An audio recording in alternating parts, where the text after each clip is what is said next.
नमस्कार, मैं हूं नवीन पांडे। आप देख रहे हैं मध्य भारत की खबरें। शुरुआत करते हैं भोपाल की खबर से। मुख्यमंत्री डॉक्टर मोहन यादव ने नक्सलवादियों से संघर्ष करते हुए शहीद हुए इंस्पेक्टर आशीष शर्मा की शहादत पर दुख जाहिर किया है। उन्होंने कहा कि दिग्विजय सिंह को शर्मा जी की शहादत पर संवेदना व्यक्त करने की बजाय दिग्विजय सिंह द्वारा दिए गए हल्के फुल्के बयान शर्मनाक हैं। डॉक्टर यादव ने कहा, प्रधानमंत्री नरेंद्र मोदी और गृह मंत्री अमित शाह के नेतृत्व में हमारी फोर्सेस नक्सलवाद के खिलाफ लगातार अभियान चला रही है और कांग्रेस नेताओं को यह बुरा लगता है। उन्होंने ये भी कहा कि नक्सलवादी गरीबों पर अत्याचार करते हैं और दिग्विजय सिंह के बयान से जनता का कांग्रेस से विश्वास टूटता है। मुख्यमंत्री ने यह भी बताया कि राज्य सरकार ने शहीद के परिवार को आर्थिक सहायता, उनके भाई को सेवा में लेने और गांव में पार्क निर्माण की घोषणा की है।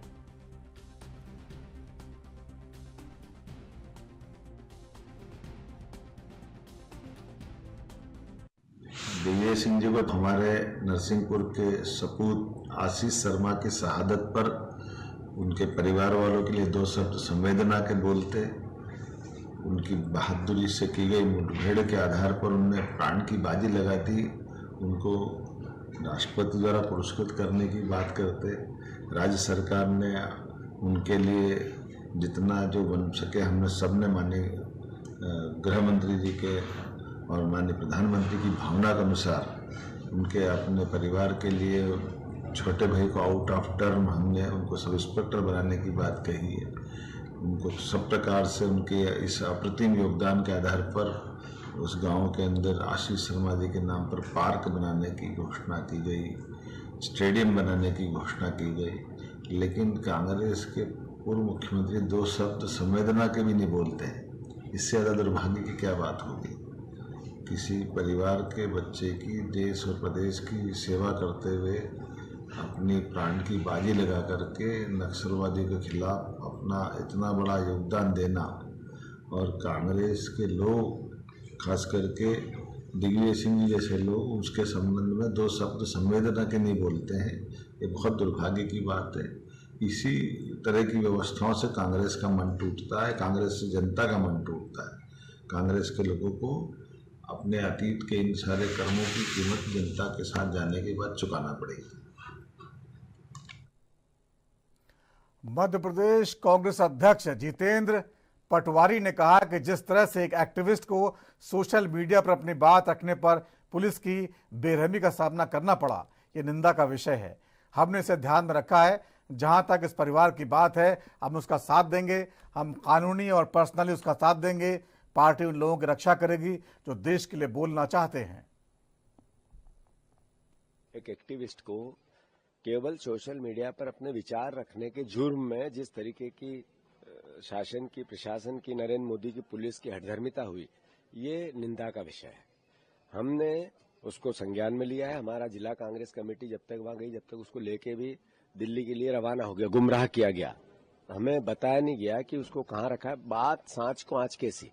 जब आपने कोई प्रकरण दर्ज था तो सार्वजनिक उसको सबसे बात करके ले जाना था, पर चोरी से ले गए। दूसरी बात, अगर कोई व्यक्ति प्रशासन, शासन को, अपनी व्यवस्था को लेकर सवाल उठाता है तो इस तरह की हठधर्मिता ये तानाशाही की ओर देश ले जाना चाहती है।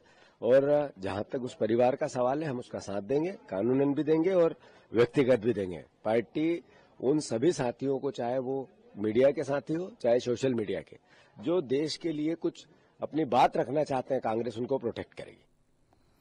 और उधर बालाघाट में प्रभारी मंत्री राव उदय प्रताप सिंह ने जिले के ग्रामीण और नक्सल प्रभावित क्षेत्रों के युवाओं के लिए विशेष रोजगार मुहिम का उद्घाटन किया। इस मुहिम के तहत अब तक 9300 से ज्यादा युवाओं को प्रतिष्ठित कंपनियों से जॉब ऑफर लेटर मिल चुके हैं। कलेक्ट्रेट कार्यालय में मंत्री ने इन युवाओं से संवाद किया और उनकी सफलता पर गर्व महसूस किया। इस पहल का उद्देश्य युवाओं को बेहतर रोजगार के अवसर प्रदान करना और उन्हें आर्थिक रूप से सशक्त बनाना है।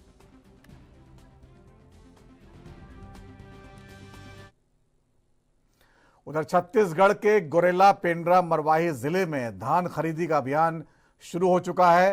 राज्य सरकार द्वारा घोषित 3100 रुपए प्रति क्विंटल के समर्थन मूल्य पर किसानों के चेहरे पर खुशी की लहर नजर आ रही है। एएनबी न्यूज की टीम ने जिले के सिवनी धान खरीद केंद्र का दौरा किया, जो जिले के अंतिम छोर पर स्थित है। यहाँ आसपास के ग्रामीण क्षेत्रों के किसान अपनी फसल बेचने के लिए पहुंचे और काफी उत्साहित दिखाई दिए।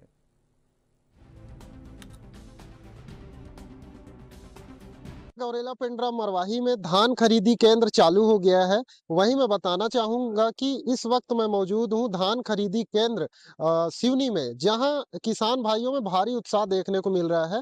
धान खरीदी केंद्र में बहुत सारे किसान भाई हमारे मौजूद हैं, जहां हम जानेंगे कि छत्तीसगढ़ सरकार की जो ये महत्वाकांक्षी योजना है धान खरीदी, उसको लेकर हम जानेंगे कि क्या कुछ कहना चाहेंगे। क्या नाम है अभी भैया? मेरा नाम गणेश है। मैं चरचेंडी ग्राम से हूँ और अभी शासन द्वारा जो धान खरीदी केंद्र सिवनी में चलाया जा रहा है वो बहुत ही अच्छे तरीके से चलाया जा रहा है। यहाँ किसी प्रकार से कोई परेशानी नहीं हो रहा है। सही समय में धान केंद्र का गेट खुल जाता है और नियमबद्ध से यहाँ किया जा रहा है। वहीं काफी उत्साह देखने को मिल रहा है किसानों में धान खरीदी को लेकर। इसको लेकर क्या कुछ कहना चाहेंगे? हाँ, बहुत समय से इंतजार था शासन किसानों का कि धान खरीदी कब करेंगे सरकार, लेकिन अभी शुरुआत हो गया है यहाँ। तो बहुत ज्यादा किसान लोग उत्साहित हैं और उनके चेहरे में बहुत ज्यादा चमक है और बहुत अभी अभी शुरुआत में धान खरीद के शुरुआत है, परंतु फिर भी अभी लोग को आना भीड़ शुरू हो गया है।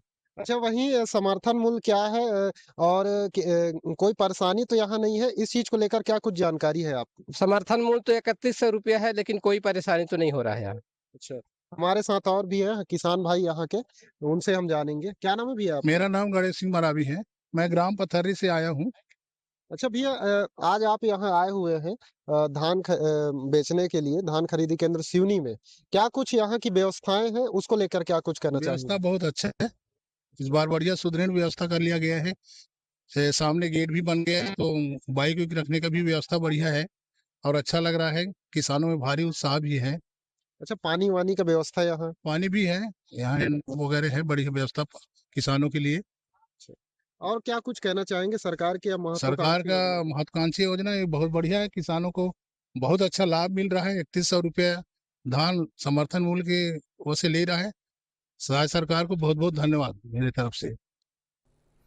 उधर छत्तीसगढ़ सरकार के मंत्री गजेंद्र यादव ने बताया कि सुप्रीम कोर्ट के निर्देशानुसार हमारे विभाग ने आदेश जारी किया है। स्कूल परिसर में लावारिस पशुओं पर सतर्क निगरानी के निर्देश दिए गए हैं। स्कूल के शिक्षक इसकी निगरानी करेंगे और ऊपर के अधिकारियों को इसकी खबर देंगे। नगरीय शासन या पंचायती राज विभाग के मुख्य अधिकारी को सूचना दी जाएगी, जिसके बाद उन्हें हटाने के लिए कार्रवाई करेंगे।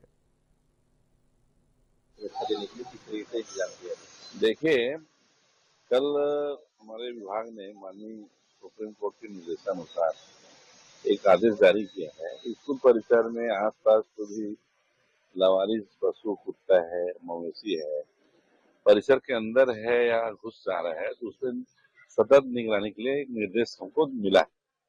और उस निर्देश हम लोग देखे कि पिछले कुछ दिन पहले हमारे बड़ौदा जिले के एक स्कूल में ऐसी घटना घटी थी, जिसमें एक कुत्ता जो मध्याह्न भोजन बन रहा था बच्चों के लिए, उसको आके उसने जूठा कर दिया। उसके कारण लगभग 22 लाख रुपए हमको हर्जाना पड़ा। और अभी माननीय न्यायालय के निर्देशानुसार, क्योंकि जिस परिसर में शिक्षक है तो उसमें कौन आ रहा है कौन जा रहा है, स्कूल में कुत्ता है, मवेशी है, क्योंकि वहाँ भोजन ही बनता है बच्चों का, मध्याह्न भोजन वही करते हैं, बनता भी है, तो ज्यादातर एक भय बना रहता है कि कोई कुत्ता आके कहीं भी जूठा न कर दे या खाने को प्रयास न करे। तो उसको रोकने के लिए परिसर के अंदर या आसपास कितने कुत्ते ऐसे जो मंडराते हैं उनमें नजर रखना है और संबंधित स्थानीय निकाय, ग्राम पंचायत के, नगर पालिका निगम के सीएमओ और कमिश्नर हो या ग्राम पंचायत के जो सचिव हैं। उधर सेंधवा के उमरठी गांव में मध्य प्रदेश और महाराष्ट्र पुलिस ने शनिवार सुबह एक बड़ी कार्रवाई की और अवैध हथियार बनाने वाली फैक्ट्री का भंडाफोड़ किया है। पुलिस को मौके से 500 से अधिक हथियार बनाने की सामग्री, मशीनें, औजार और अधबने कट्टे और पिस्टल मिले हैं। यह फैक्ट्री जंगल और पहाड़ी इलाके में छिपकर लंबे समय से काम कर रही थी। इस कार्रवाई में 250 से अधिक पुलिसकर्मी शामिल हुए, जिसमें बड़वानी, पुणे और खंडवा पुलिस की टीमें भी शामिल थीं। पुलिस ने 10 से अधिक संदिग्धों को हिरासत में लिया है और उनसे पूछताछ जारी है। यह कार्रवाई महाराष्ट्र पुलिस के इनपुट पर की गई थी, जिन्होंने हाल ही में कुछ आरोपियों को अवैध हथियारों के साथ पकड़ा था।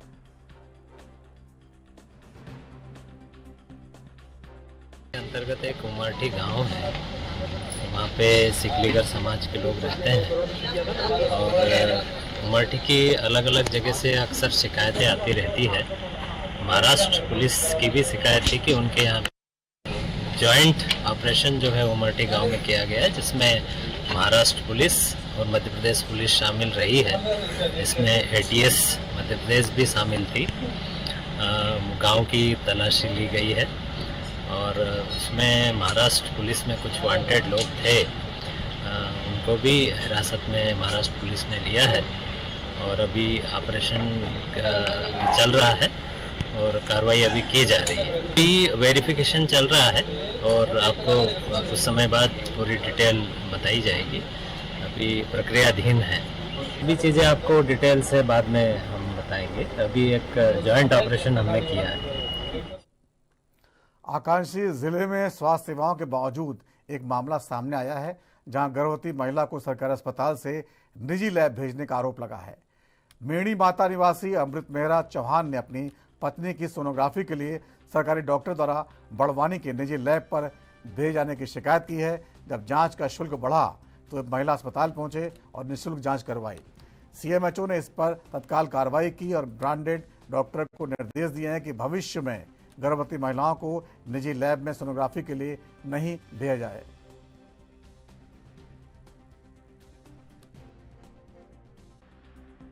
डॉक्टर ने रेफर करा, तो बॉन्डेड डॉक्टर से मैंने बात करी तो बॉन्डेड डॉक्टर के द्वारा बताया गया कि उन्होंने रिक्वेस्ट करी कि आप मुझे सोनोग्राफी लिख दीजिए प्राइवेट की।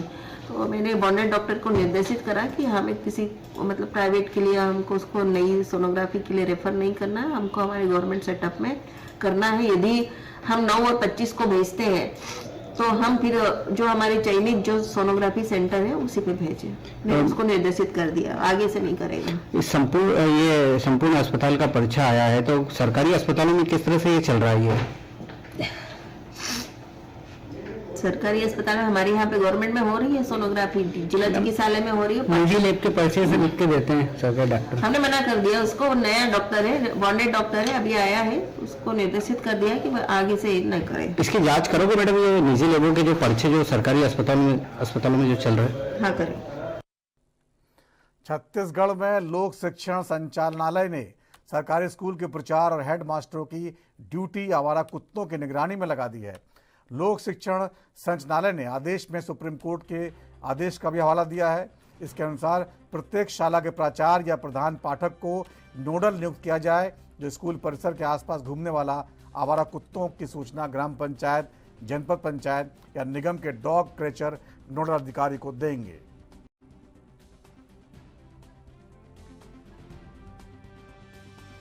छत्तीसगढ़ में लोक शिक्षण संचालनालय ने सरकारी स्कूल में प्राचार्य और हेड मास्टरों की ड्यूटी आवारा कुत्तों की निगरानी में लगाई है। लोक शिक्षण संचालनालय के आदेश के अनुसार सुप्रीम कोर्ट के आदेश का हवाला दिया गया है। आदेश के अनुसार प्रत्येक स्कूल के प्राचार्य या प्रधान पाठक या संस्था को नोडल नियुक्त किया जाए, जो स्कूल परिसर के आसपास घूमने वाले आवारा कुत्तों की सूचना ग्राम पंचायत, जनपद पंचायत या निगम के डॉग क्रेचर नोडल अधिकारी को देंगे। वही स्कूल प्रमुख जो प्रचार हो या प्रधान पाठक हो, वो ग्राम पंचायत, जनपद पंचायत या निगम के सहयोग से स्कूल के में आवारा कुत्तों के प्रवेश के रोकथाम के लिए व्यवस्था सुनिश्चित करेंगे। साथ ही जहां आवारा कुत्तों के काटने पर प्रभावित बच्चे को तत्काल उसे उपचार हेतु नजदीक स्वास्थ्य केंद्र में ले जाकर पहुंचाना सुनिश्चित करेंगे। प्रदेश में भी आवारा कुत्तों के हमले से लगातार छोटे बच्चे गंभीर रूप से घायल हुए हैं, यहाँ तक कि कई बच्चों की मौत भी हो चुकी है। लोक शिक्षण संचालनालय के आदेश के बाद जिला शिक्षा अधिकारियों ने तत्काल आदेश को स्कूलों में भेज दिया है। एएनबी न्यूज के लिए संतोष रात्रे की रिपोर्ट। उधर नीमच में नागरिकों और किसान नेता श्यामलाल जोगचंद के नेतृत्व में बड़ी संख्या में लोग सीबीएन ऑफिस पहुंचे और मादक पदार्थ तस्करी प्रकरण में अयोध्या बस्ती निवासी गोवर्धन सिंह को कथित रूप से झूठा फंसाए जाने का विरोध किया। प्रदर्शनकारियों का कहना है कि गोवर्धन सिंह एक ईमानदार और सरल मजदूर है, जिसे किसी ठोस प्रमाण के बिना आरोपित किया गया। उन्होंने आरोप लगाया इस प्रकरण को गलत तरीके से जोड़कर उसे फंसाया गया है। नागरिकों ने नारकोटिक्स विभाग से मामले की निष्पक्ष जांच की मांग की और कहा अगर गोवर्धन निर्दोष पाया जाता है तो उसे तुरंत राहत दी जाए, अन्यथा दोषियों पर कड़ी कार्रवाई की जाए। उन्होंने चेतावनी दी है अगर न्याय नहीं मिला तो बड़ा आंदोलन करेंगे।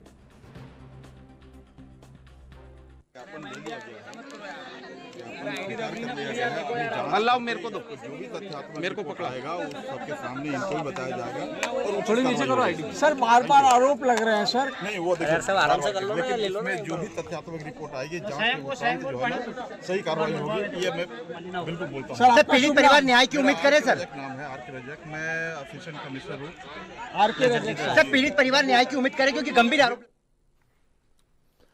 उधर युवा हब प्रबंधक अमृता राज भी कहती हैं कि युवा हब जो वर्तमान में जिला प्रशासन द्वारा संचालित है, इसका उद्देश्य जिले के सभी युवाओं के लिए एक वन स्टॉप सेंटर प्रदान करना है, जो उन्हें रोजगार के अवसरों, कौशल विकास और उद्यमिता के इच्छुक युवाओं के लिए मार्गदर्शन से जोड़ता है। उदाहरण के लिए उद्यमिता में रुचि रखने वाले युवाओं के लिए हम व्यवसाय योजना बनाने, उन्हें बैंकों से जोड़ने और नया व्यवसाय शुरू करने के लिए मार्गदर्शन प्रदान करने जैसी सेवाएं देते हैं। हम विभिन्न प्रशिक्षण कार्यक्रम भी चलाते हैं। जो सर संचालित हो रहा है जिला प्रशासन की तरफ से, उसका उद्देश्य यही है कि जिला के जितने युवा हैं उनको एक वन स्टॉप सेंटर प्रोवाइड कराया जाए, जिसमें उनको रोजगार से जोड़ना, उसका कौशल विकास से जोड़ना और उन जो उद्यमिता की ओर आगे बढ़ना चाहते हैं उनको उद्यमिता से जोड़ने के लिए हम एक तरीके से मार्गदर्शन प्रदान करते हैं। जैसे जो युवा हमारे पास आते हैं, इंटरेस्ट दिखाते हैं उद्यमिता के लिए, उनको हम बिजनेस प्लान बनाने में सर्विस प्रोवाइड करते हैं। बिजनेस प्लान उनका बनाना, बैंक से लिंकेज करना और साथ ही अगर उनको कोई गाइडेंस चाहिए कोई नए बिजनेस को स्टार्ट करने के लिए तो वो सर्विस हम प्रोवाइड करते हैं। और बहुत सारी ट्रेनिंग्स भी हम प्रोवाइड करते हैं। जो कोई युवा है जो अपना स्किल डेवलपमेंट करना चाहता है तो हमारे जिले में जो लाइवलीहुड कॉलेज संचालित है, आरसीटी संचालित है, हम उनसे उनको लिंक करते हैं। कई युवा सिर्फ जॉब के पर्पज से आते हैं कि उनको जॉब चाहिए, तो हम प्लेसमेंट्स जो भी होती हैं लाइवलीहुड कॉलेज में या जिला प्रशासन की तरफ से या लोकल लेवल पे भी जो हमको एड्रेस्ड होते हैं कि यहाँ जॉब वैकेंसी है, तो हम वहाँ उनको लिंक करते हैं। तो बुलेटिन में हो गया छोटे से ब्रेक का वक्त। ब्रेक के बाद जल्द हाजिर होते हैं।